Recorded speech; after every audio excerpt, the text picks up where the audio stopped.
আসসালামু আলাইকুম রহমতুল্লাহ। Online study ক্যাম্পের পক্ষ থেকে সবাইকে জানাচ্ছি আন্তরিক শুভেচ্ছা। এখন আমরা আলোচনা করব নবম দশম শ্রেণীর আমরা কাজ ক্ষমতা ও শক্তি অধ্যায়টির আমরা বোর্ড প্রশ্ন সমাধান করতেছিলাম। আমরা আজকে ময়মনসিংহ বোর্ড 2021-এর আমরা সমাধান লক্ষ্য করব। এখানে একটা উদ্দীপক দেওয়া আছে। উদ্দীপকটা হচ্ছে একটা প্রান্ত বস্তুর ক্ষেত্রে মূলত উপর থেকে নিচের দিকে পড়তেছে না। এখন এই অবস্থান থেকে একটা বস্তু, এখানে যে বস্তুটা আছে সেই বস্তুটার ভর হচ্ছে 10 কেজি মূলত। এরপর কি বলছে যে এই অবস্থান থেকে একটা বস্তুকে মূলত ছেড়ে দেওয়া হলো। এখন এই অবস্থায় এখানে কিন্তু কোনো আমাদের গতিশক্তি নেই। এই অবস্থানে কি শক্তি আছে আমরা সবাই জানি। এখানে যে শক্তিটা আছে সেটা হচ্ছে সম্পূর্ণ বিভব শক্তি। কেন সেখানে কোনো গতিশক্তি নেই? কারণ এই সর্বোচ্চ উচ্চতায় বস্তুর বেগ হচ্ছে কি 0। তাই আমরা বলতে পারি এই অবস্থানে কোনো ধরনের গতিশক্তি নাই, সম্পূর্ণ শক্তি হচ্ছে কি বিভব শক্তি। এখন এই অবস্থান থেকে বস্তুটাকে মূলত ছেড়ে দেওয়া হয়েছে। এরপরে নিচের দিকে বলছে যে এম বিন্দুতে বস্তুর গতিশক্তি, তার মানে এই যে এখানে এম বিন্দুতে, এখন এখান থেকে বস্তুটা ছেড়ে দিলে পরে এই দিক বরাবর যাবে, এটাই স্বাভাবিক। এখন এই যে এম বিন্দুতে এখানে কিন্তু গতিশক্তি আছে, আবার বিভব শক্তি আছে। আমাদের কিন্তু অলরেডি বলে দিল যে এখানে গতিশক্তি হচ্ছে 180 জুল। এরপরে বিসি, এই বি থেকে সি এর দূরত্ব বলছে 20 মিটার, আর বস্তুটা যেখানে আছে সেখান থেকে ভূপৃষ্ঠ পর্যন্ত দূরত্ব হচ্ছে 80 মিটার। একটু লক্ষ্য করি, এখান থেকে এইটুকু যদি 20 মিটার হয় আর সম্পূর্ণ যদি 80 মিটার হয়, তাহলে এখান থেকে এইটুকু পর্যন্ত কত হবে? 60 মিটার হবে। এটা কিন্তু আমরা বুঝতে পারতেছি, তাই না? এখন আমাদের কি বলছে যে এম বিন্দুতে বস্তুর গতিশক্তি, এখানে আমাদের গতিশক্তি কত? 180 জুল। গ নাম্বার প্রশ্নে বলছে এম অবস্থানে বস্তুটির বেগ নির্ণয় করো। তাহলে এম অবস্থানে বস্তুটির আমরা বেগ নির্ণয় করব। এটার জন্য যা কিছু দেওয়া আছে আমরা সেই উপাদানটাকে লিখে নিই। এখানে বলছে এম বিন্দুতে বস্তুর গতিশক্তি 180 জুল, তার মানে এখানে গতিশক্তি টি এর মান দেওয়া আছে কত? 180 জুল। এরপরে আমাদের কি দেওয়া আছে? এম এর মান দেওয়া আছে। এম এর মান বলছে কত? 10 কেজি। আর এখান থেকে বলছে আমাদের ভি ইকুয়াল টু কি ওয়াট। এখন আমরা যে সূত্রগুলো জানি, সবাই জানি যে V equal to U plus G T, এটা জানি। আবার V square equal U square plus 2জিএইচ। এখন কথা হচ্ছে আমরা এখানে কি বসাবো, তাই না?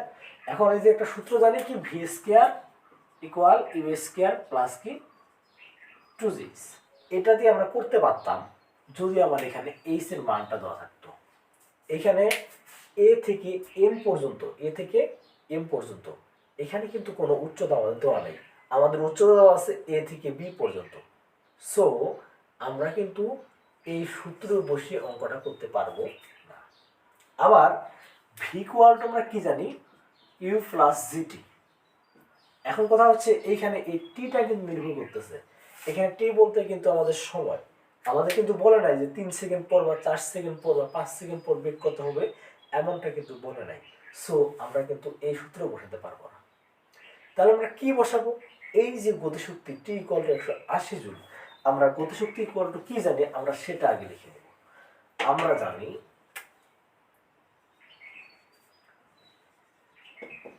জানি টি, টি বলতে গতিশক্তি ইকুয়াল কত? Half M V square. অনেকে আমরা গতিশক্তিকে ই কে দ্বারা প্রকাশ করতে পারি, হ্যাঁ কোনো সমস্যা নাই, ই কে দ্বারা প্রকাশ করতে আমরা পারি। তাহলে V square half M V square আছে, তাহলে এম ভি স্কয়ার ইকুয়াল কি হবে? 2t। তাহলে ভি স্কয়ার ইকুয়াল কি হবে? 2t ভাগ m। তাহলে ভি ইকুয়াল টু কি হবে? রুট ওভার 2t ভাগ হচ্ছে m। তাহলে এখান থেকে 2 ইন্টু টি এর মান হচ্ছে কত? 180, আর এখানে m বলতে হচ্ছে 10। তাহলে এখানে যদি আমরা হিসাব নিকাশ করি তাহলে কত পাবো? এখানে হচ্ছে 10 একে 10, 18 দুগুণা 18 দশমিক 180, তার মানে 18 দুগুণা 36, মানে কত? 6 ms ইনভার্স 1। তাহলে আমাদের এই m অবস্থানে বস্তুটির বেগ কত হবে? 6 ms ইনভার্স 1। এটা হচ্ছে মূলত আমাদের গ নাম্বারের আনসার। এরপর আসি আমরা ঘ নাম্বারটির ক্ষেত্রে। ঘ নাম্বারে কি বলছে? ঘ নাম্বার প্রশ্নটা বলছে যে এ অবস্থান থেকে বস্তুটি ছেড়ে দিলে, এখানে যে বস্তুটা আছে এই অবস্থান, এই অবস্থান থেকে বস্তুটা ছেড়ে দিলে বি ও সি বিন্দুতে, এই বি বিন্দু এবং এই সি বিন্দু, বি ও সি বিন্দুতে বস্তুটির বিভব শক্তি ও গতিশক্তির পরিবর্তন গাণিতিকভাবে বিশ্লেষণ করে, এটা আমাদের বলছে। তাহলে এবার আমরা বি বিন্দুর ক্ষেত্রে আমরা সম্পূর্ণ, এখানে যদি আমাদের যদি বলতো যে বস্তুটাকে ছেড়ে দিলে সব জায়গায় শক্তির নিত্যতা মেনে চলবে কিনা, আমরা তখন এখানে করতাম, এখানে বের করতাম, এখানে বের করতাম, এ বের করলে কিন্তু হয়ে যেত। ঠিক সেম ভাবে এখানেও আমরা করব, এখানে কিন্তু এতে আর করবো না, এখানে ডাইরেক্ট আমরা বিতে করবো। এখানে বিতে আমাদের কি আছে, গতিশক্তি আছে, বিভবশক্তি আছে, দুইটা আছে, দুইটা আমরা বের করবো। এবং পরবর্তীতে এই সি বিন্দু, আমাদের সি বিন্দুতে কি শক্তি আছে আমরা জানি, সি বিন্দুতে যেহেতু কোনো উচ্চতা থাকতেছে না, তাই সি বিন্দুতে সম্পূর্ণ শক্তি হচ্ছে গতিশক্তি।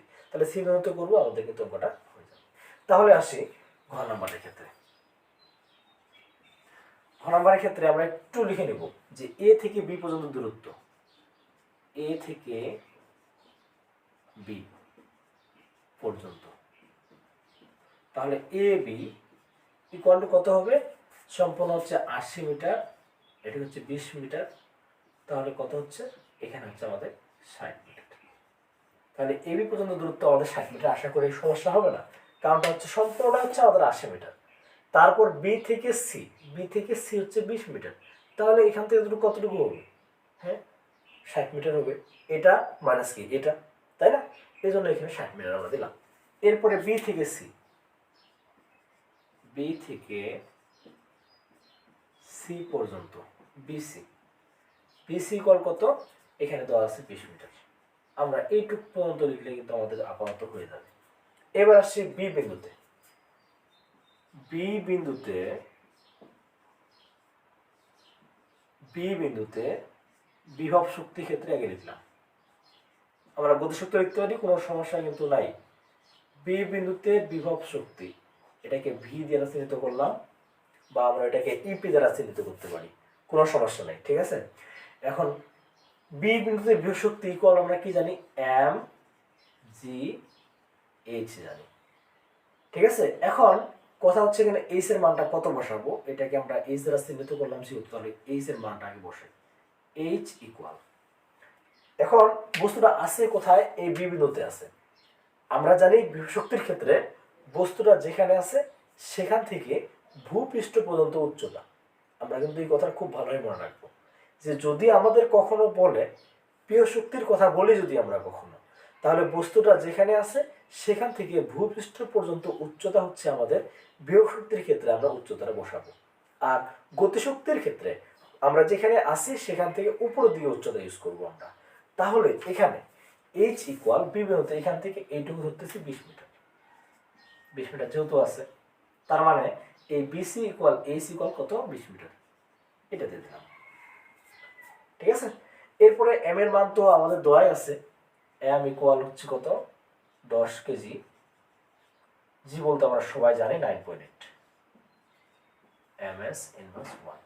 এখন এখান থেকে ভিটা আমরা বের করবো, ভি ইকুয়াল হচ্ছে কি, এম এম বলতে 10, জি বলতে 9.8, আর এইচ বলতে হচ্ছে কত, 20। তাহলে এখান থেকে আমরা কি পাবো, 10 ইন্টু 20 ইন্টু 9.8,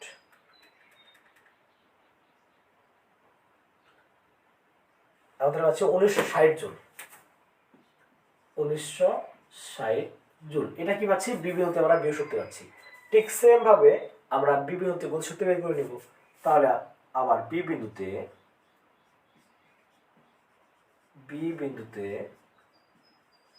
গতিশক্তি, আমরা এটাকে টি দ্বারা চিহ্নিত করলাম, টি কোন সূত্রটা কি, হাফ এম ভি স্কয়ার, এটাকে ভি প্রাইম দিলাম, এর উপরে স্কয়ার, ঠিক আছে, অথবা ভি স্কয়ার দিলাম, ভি স্কয়ার। এখন হাফ এম, আমরা ভি স্কয়ার ইকুয়াল কি জানি, এটাকে জানি, ভি স্কয়ার ইকুয়াল জানি আমরা ইউ স্কয়ার প্লাস কি 2জি এইচ। এটার ক্ষেত্রে যেহেতু আমাদের বস্তুটা এখানে আছে, এখান থেকে উপরের দিকে উচ্চতা ধরতেছি, তাহলে এইচ প্রাইম চিহ্নিত করলাম, ভি স্কয়ার ইকুয়াল ইউ তো আমাদের জিরো, তাই না, তাহলে 2জি কি হবে, এইচ প্রাইম হবে, ঠিক আছে। এখন একটু আগে কিন্তু আমরা বলছিলাম যে আমরা গতিশক্তির ক্ষেত্রে বস্তুটা যেখানে আছে সেখান থেকে উপরের দিকে উচ্চতা ধরবো, আমাদের বিভব শক্তির ক্ষেত্রে বস্তুটা যেখানে আছে সেখান থেকে ভূপৃষ্ঠ পর্যন্ত উচ্চতা, আর গতিশক্তির ক্ষেত্রে বস্তুটা যেখানে আছে সেখান থেকে ঠিক যেখানে ছিল সেই পর্যন্ত উচ্চতা। ঠিক আছে, এটাকে আমরা এইচ প্রাইম দ্বারা চিহ্নিত করতেছি, তাহলে 2G প্রাইম। তাহলে এখানে 2 কাটা, তাহলে এখান থেকে আমরা কি পাচ্ছি MG প্রাইম।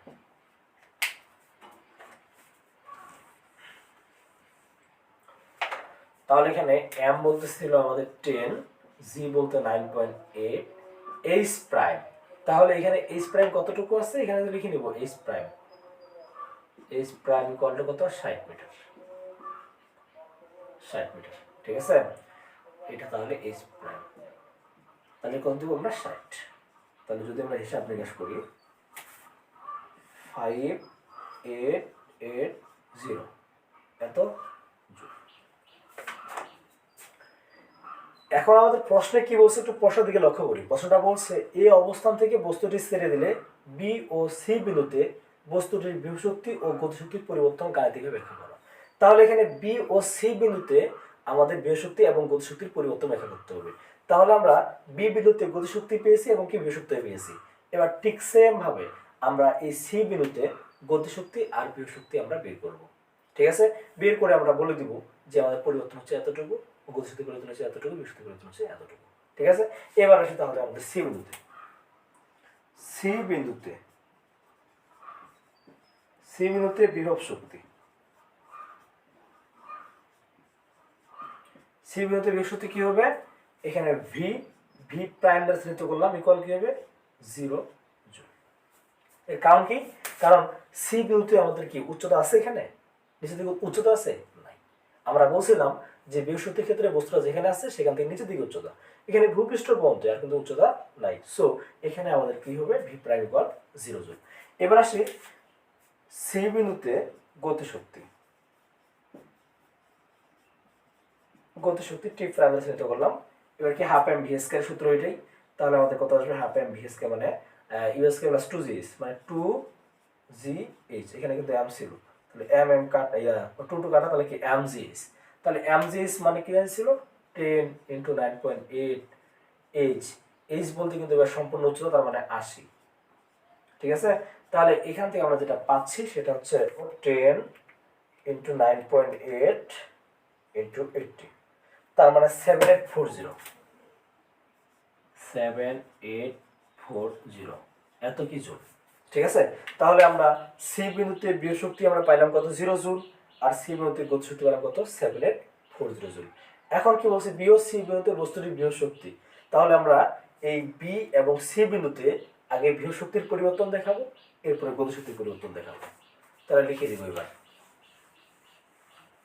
অতএব বি ও সি বিন্দুতে বিভব শক্তির পরিবর্তন, অতএব বি ও সি বিন্দুতে বিভব শক্তির পরিবর্তন, বিভব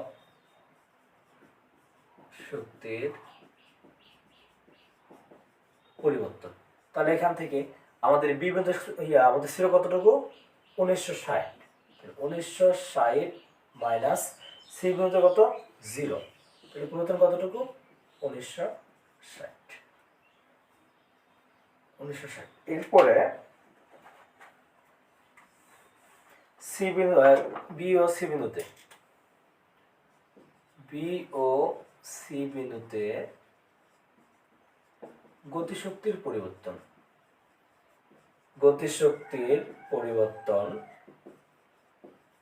এখান থেকে আসে। এবার এখানে কি আছে, 5880 মাইনাস কত আছে আমাদের এখানে, এখান থেকে এটা বিয়োগ করি একবারে বড় থেকে ছোটটা, 7840 এখানে কত, 5880। তাহলে এখান থেকে যদি আমরা হিসাব নিকাশ করি তাহলে কত পাচ্ছি এখানে,